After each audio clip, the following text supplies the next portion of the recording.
नमस्कार, स्वागत है आप सभी का हमारे YouTube चैनल ज्ञान थोड़ा हटके पे। शक्ति और साहस की असली पहचान तब होती है जब कोई व्यक्ति शून्य से उठकर अपनी अलग पहचान बनाता है। बुंदेलखंड की धरती पर ऐसी एक महान गाथा लिखी गई जिसके नायक थे महाराजा छत्रसाल। एक ऐसा नाम जिसने अपने संघर्ष और पराक्रम से इतिहास के पन्नों में अमिट छाप छोड़ी। महाराजा छत्रसाल का जन्म 4 मई 1649 को हुआ था। उनके पिता चंपत राय बुंदेला वंश के एक साहसी योद्धा थे जो मुगलों के खिलाफ लगातार संघर्ष कर रहे थे। बचपन से ही छत्रसाल ने तलवारों की चमक और युद्ध की रणनीतियों को देखा, लेकिन जब वे बहुत छोटे थे तब उनके माता पिता दोनों का निधन हो गया। यह उनके जीवन का सबसे कठिन समय था। ना कोई सहारा, ना कोई सुरक्षा, लेकिन यही दर्द उनके अंदर एक आग बनकर जलने लगा। कहते हैं कि युवा छत्रसाल के मन में हमेशा एक सवाल रहता था, क्या हम हमेशा दूसरों के अधीन रहेंगे?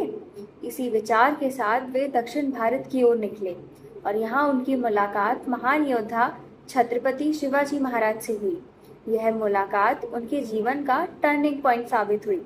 शिवाजी महाराज ने उन्हें प्रेरित करते हुए कहा कि अपनी ताकत को पहचानो और अपने क्षेत्र को स्वतंत्र बनाओ। यह शब्द छत्रसाल के दिल में गहराई से बस गए। इसके बाद शुरू हुआ उनका असली संघर्ष। शुरुआत में उनके पास केवल 4-5 साथी थे, ना कोई बड़ी सेना, ना कोई धन संपत्ति, लेकिन उनके पास था आत्मविश्वास और लोगों के लिए कुछ कर गुजरने का जुनून। उन्होंने छोटे छोटे मुगल ठिकानों पर हमले करने शुरू किए। धीरे धीरे उनकी जीत की खबर फैलने लगी और लोग उनके साथ जुड़ते गए। एक बहुत ही प्रसिद्ध घटना है, एक बार मुगलों ने उन्हें चारों तरफ से घेर लिया। हालात ऐसे थे कि बच निकलना लगभग असंभव था, लेकिन छत्रसाल ने रात के अंधेरे में अपनी सेना को छोटे छोटे दलों में बांटा और दुश्मनों को भ्रमित कर दिया। सुबह होते होते वे सुरक्षित निकल चुके थे। इस घटना ने यह साबित कर दिया कि वे बलशाली ही नहीं बल्कि महान रणनीतिकार भी थे। समय के साथ उन्होंने बुंदेलखंड के कई हिस्सों को मुगलों से मुक्त करा लिया। उन्होंने पन्ना को अपनी राजधानी बनाया। उनके शासन में प्रजा खुशहाल थी। वे धर्म और संस्कृति के प्रति बहुत सम्मान रखते थे। उन्होंने मंदिरों का निर्माण करवाया, विद्वानों को संरक्षण दिया और कला एवं संस्कृति को बढ़ावा दिया। उनके जीवन का सबसे कठिन समय तब आया जब मुगल सेना ने फिर से भारी ताकत के साथ हमला किया। इस बार स्थिति बहुत गंभीर थी। तब उन्होंने मराठा पेशवा बाजीराव प्रथम को एक संदेश भेजा।